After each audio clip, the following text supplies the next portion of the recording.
Introduction.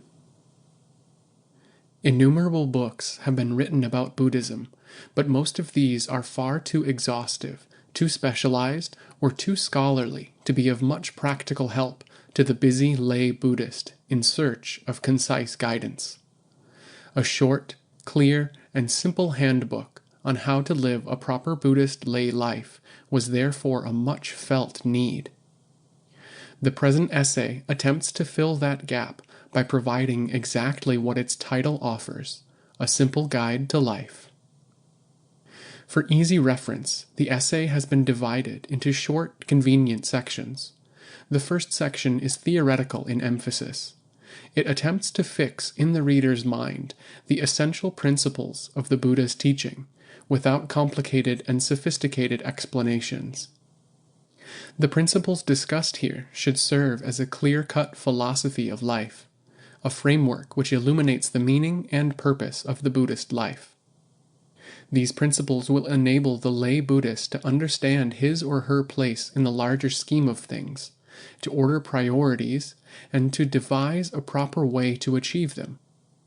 The lack of a clear philosophy of life, so widespread today, is largely responsible for the steady decline in ethical standards, both individually and socially, in Sri Lanka and in the world as a whole.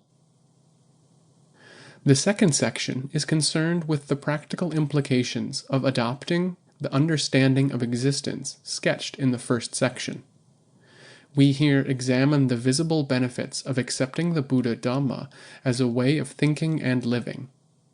In this section, we will also throw a sidelong glance at what happens to a society when spiritual values are abandoned in favor of an exclusive stress on material development. The next two sections discuss, respectively, the need to draw up an individual life plan and the obstacles likely to impede the successful implementation of that plan.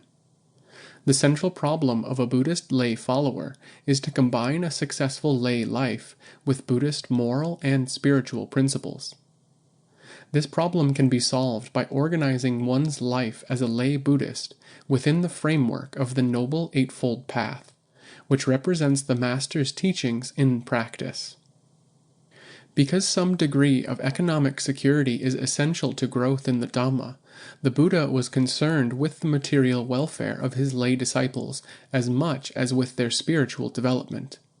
He did not deter them from seeking mundane happiness, but he stressed that in pursuing mundane goals, the lay Buddhist should take great care to avoid breaking the basic rules of morality. These rules are summed up in the 5 precepts of virtue, the minimum code of ethics to be followed by a Buddhist householder. As the 5 precepts are thus of such fundamental importance to a Buddhist lay follower, a separate section is devoted to discussing them. The remaining sections of the essay show how to apply the basic principles of Buddhism to the other major areas of a Buddhist householder's life. The essay ends with a section briefly describing what is expected of an ideal lay Buddhist in daily life. The guiding maxim of the entire essay is, "A little well done is better than a lot poorly done." To sum up, the Buddha's teaching, which is unique in its completeness, is the most rational and consistent plan for wholesome living. It is not based on dogma or blind faith, but on facts and verifiable conclusions. It therefore offers a reasonable way of life, which should be attractive to any thinking person. Moreover, the Dhamma is completely compatible with the advances of modern science, and does not require clever reinterpretations to avoid clashes with scientific discoveries. The mere fact of accepting Buddhism intellectually, however, will not ensure happiness and security.